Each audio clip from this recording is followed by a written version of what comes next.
We're here with Jay Urich. Jay, first of all, just kind of tell us a little bit about what you did over the summer to stay physically, mentally ready for the season. Yes, sir. So during the summer, I really took it a part of, my responsibility to do everything I could to be ready. So it looked like I was in Columbia. I didn't really go back home too much. I stayed in Columbia. I actually trained with Ryan at a local gym and really trained almost every day. Had a couple off days every once in a while. But we ran hills. Through with Ryan. I ran some routes for Ryan just to help him, and did everything I could to be ready. We ran a bunch of 110s, ran a bunch of gasser ladders, and it proved to help a lot because whenever we got back, we were in shape, ready to go. How much concern was there for you personally, just wondering if there was going to be a season? There's a little concern, obviously, just because the news was just so dramatic and you hear so many different things. But personally, I was ready to do whatever we needed to do, and as long as my teammates and I were safe, that was the biggest concern. This fall, in the past, you've worked at both quarterback and wide receiver. What are you focusing on this fall specifically? So I'm focusing on full-time quarterback right now. So I'm with the quarterbacks, doing everything there, trying to just help in any way I can at the quarterback position. Anything specific you're working on fundamentally? Really just my feet. I think my feet, and then getting my eyes, because I'm learning my eyes and my feet are correlated, and just trying my best to match my eyes and my feet so I can get the ball out on time and be accurate with the ball.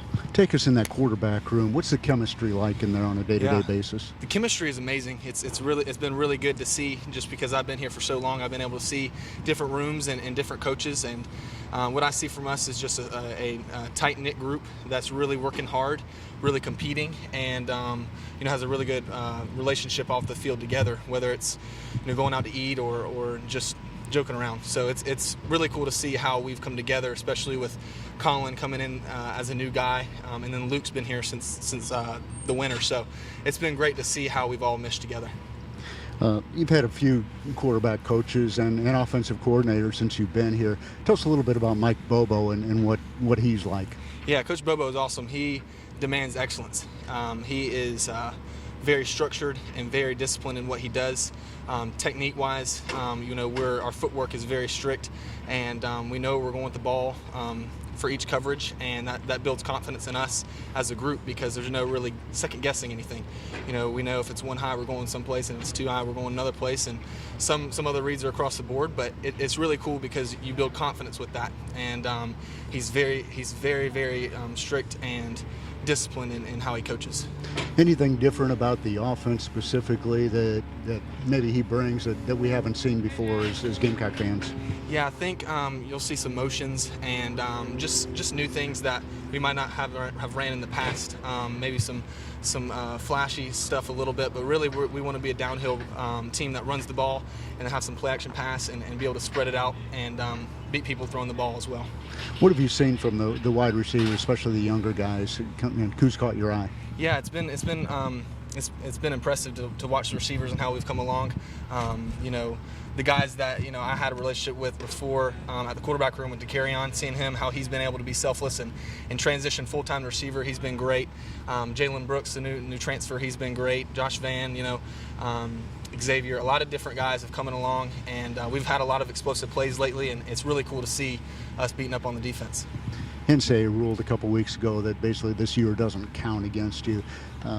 As you talk to your teammates and stuff, has anybody even given that a thought? Is that something that they'll consider at the end of the season? You personally, what does that mean for you? Yeah, I think that right now we're just focused on playing football, and we have that confidence as we're playing this year. So we want to really focus and have our minds in the right place. I haven't thought about it too much, and I don't think too many people have thought about it too much because we have to be prepared every day coming in here, and you're demanded excellence, like I was saying. So if you're thinking about that, and you're not thinking about that install or that next practice with that script, you're going to miss some plays, and that's going to hurt your ability to play. So right now we're focused on playing football, and I think those decisions will come down and be made later in the year. Let's go off the field for a little bit. What kind of reaction have you seen? It's been a couple weeks now since you announced your foundation. I'm just kind of wondering what the reaction has been from people and who's kind of reached out to you. Yeah, it's been amazing to see the outcome we've had since we've announced the launch of Original Design, our nonprofit, and it's cool because normally I'm so focused on football, but now I have this extra thing on my plate that I'm able to sort of lean into off the field as well. We've received a lot of support, a lot of generous donors that have contacted me and wanted to give towards our mission, and also be a part in the day-to-day. So we've been selling shirts with Matters Minimum, but also we've been planning towards our first camp and getting things rolling as it pertains to Original Design. Obviously, you've been outspoken about the Black Lives Matter thing. We see the incident in Wisconsin the other night. I'm just curious your thoughts on when you see something like that again.